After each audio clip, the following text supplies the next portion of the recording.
So, Paws of Fury, The Legend of Hank. Now, I knew nothing about this film going in. I assumed it'd just be kind of like a bit of a fun slapstick, animated samurai hero type film. But as I watched this film, something interesting happened.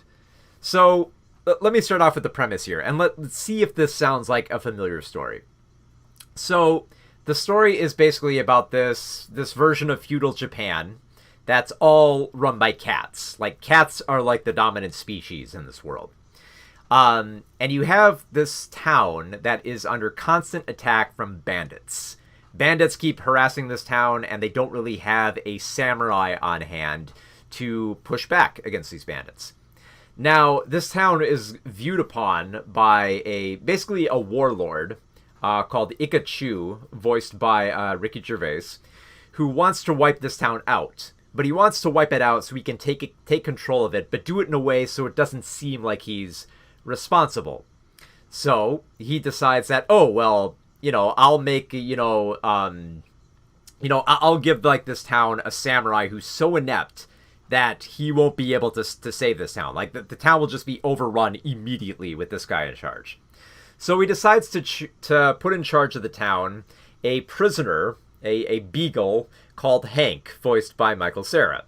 Now, in this world, cats discriminate against dogs, and Hank was due to be hung. But before his execution, Ikachu decides, I'm not going to kill this guy, and place him in the role of a samurai. Is this story sounding familiar yet? If it doesn't, let me give you an example of the dialogue that happens during that execution. Before the execution happens, Ikachu basically talks to himself and says, I need to find someone who's inept. But who will I find? Who could be that inept at, being a protector that they would fail to protect this town? And why am I asking you? If you guessed Blazing Saddles, you are exactly correct. And no joke, this film is a remake of Blazing Saddles. No joke. And if you don't believe me, you can check the development history of this. It was at one point going to be named the more explicit title to make this clear, Blazing Samurai. So, and you might be, now at first, you might be wondering, okay, well, hang on. A Blazing Saddles remake for kids. And here's the thing. This can, and I've kind of thought this in the past, I didn't think you could remake Blazing Saddles with the same bite. But I didn't count on the fact that you could make Blazing Saddles if you restructured it to be like a bit of a different film. Because here's the weird thing. Paws of Fury is a different interpretation of Blazing Saddles, but in some bits and pieces here, it's like a direct remake of Blazing Saddles. And what I mean by that is the central story is the same. It definitely has the same themes, the same plot progression, but at the same time, it also has scenes that are just repeating the exact gags of Blazing Saddles verbatim. Like that scene I just described there, that's like a direct verbatim scene from Blazing Saddles, and you'll see a lot of that in I want to say Blazing Samurai just because it sounds more cooler, but Paws of Fury.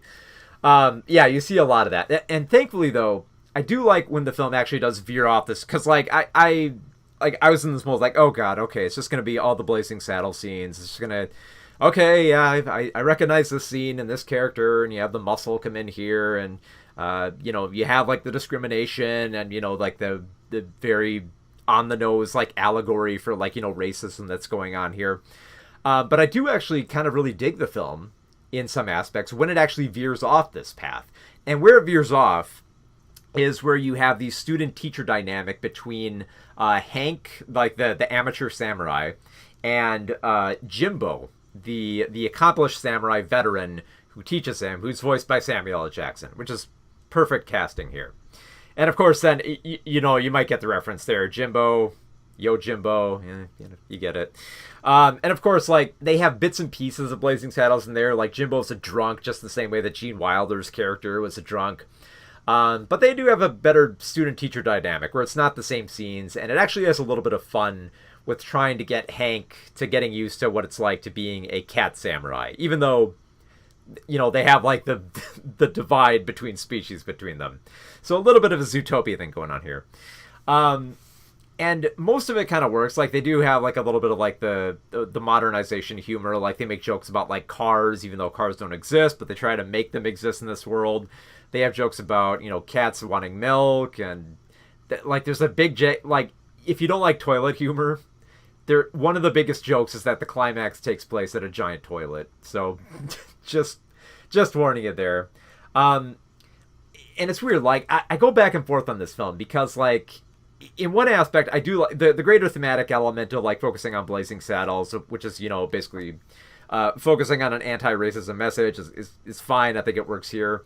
Some of the character dynamics work. Like, I think Sarah and Jackson definitely do have some decent chemistry here.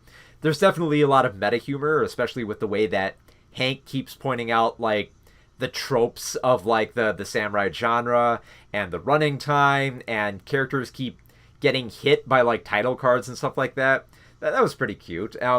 Especially the animation style, I feel, actually really works here. Like, all the characters have a distinct style that sets them apart. They have a very fun nature where they're perfect for slapstick.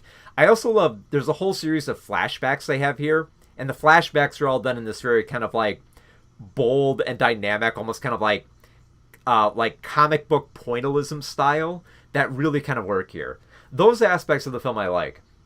What I don't like is how it feels like there's so many other aspects of Blazing Saddles that they kind of waste here.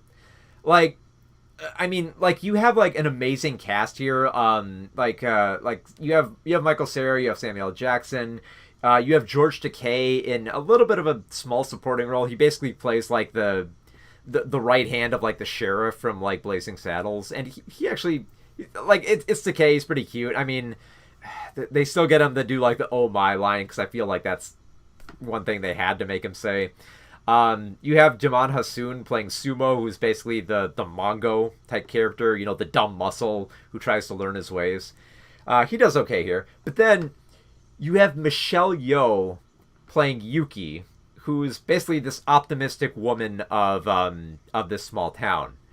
And the film basically wastes her. It barely does anything with her. And like, at first you think, okay, is she gonna be employed by Ikachu to be like the beauty? Like, basically, because like in Blazing Saddles, they send in Mongo first, and then they send in the German singer.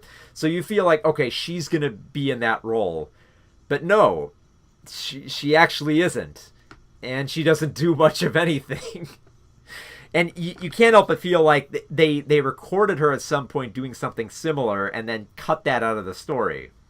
And it just made me frustrated. Why would you have Michelle Yeoh, who's going to get a lot more attention this year, and just waste her? And I like, to its credit, yes, I know that this film has been in production hell for the longest time. So, like, because I'm pretty sure they wanted to release this back in 2017. So they've been sitting on it for a while. But still, you just can't help but feel like, man, they wasted Michelle Yeoh in this. They could have done so much with her, and they do nothing. Like, even like, apparently, like, she looks after like this smaller cat who I think her name is like Emiko, and she's supposed to like be an aspiring samurai. She gets more to do in this film than Yuki does, and it's like it's weird.